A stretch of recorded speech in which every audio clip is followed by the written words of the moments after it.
Dendritic cells, redirecting the bad guys to be an effective immunotherapy in the treatment of multiple sclerosis.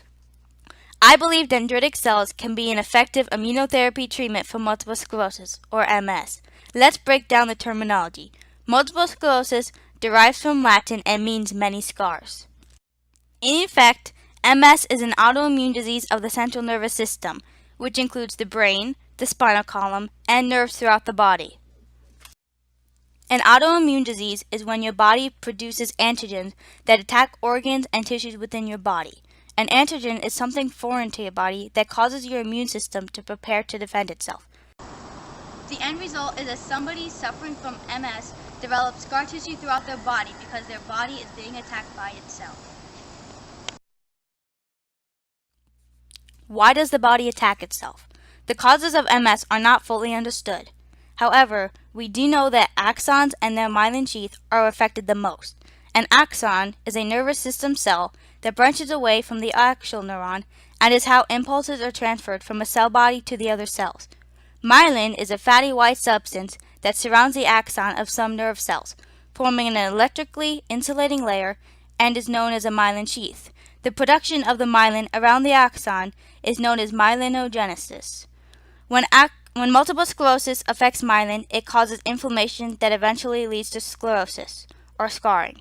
So this raises the question, why does multiple sclerosis affect myelin sheath and axons, but not dendrites? A dendrite is a segment of a neuron that receives stimulation to allow cells to communicate with synapses. A synapse is a junction between two nerve cells in which impulses pass by the fusion of a neurotransmitter, or chemical messengers. During periods of MS activity, leukocytes, white blood cells, are drawn to the surface of the white matter, which is where the effects of MS come into action. White matter is composed of bundles of axons, which carry nerve impulses between neurons and is found in subcortical, the very deep, areas of the brain. We see what actual white matter looks like. Myelin is what gives white matter its color. During the inflammation, the myelin gets stripped away from the axon in a process known as demyelination.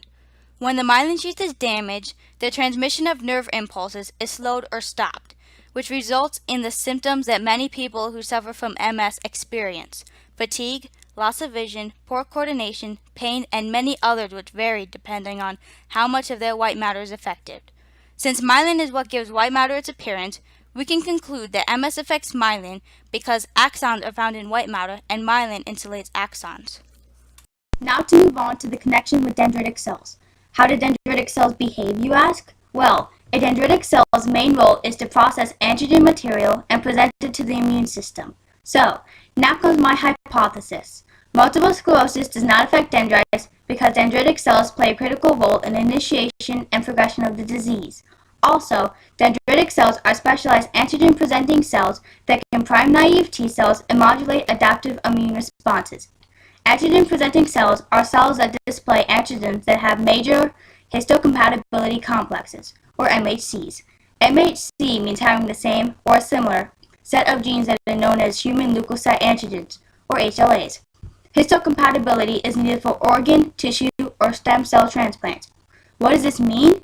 It means dendrites play a very important role in allowing multiple sclerosis to develop. Dendrites aren't damaged in multiple sclerosis. They are part of the bad guys, meaning they are at partial fault as to why multiple sclerosis develops.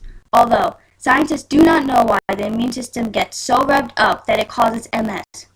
Referring back to the antigen, when an antigen is first recognized, the response is that the adaptive immune system creates an army of immune cells specifically designed to attack that antigen, which may be why autoimmune diseases develop and why organ and bone marrow rejection happens, a process known as adaptive immunity.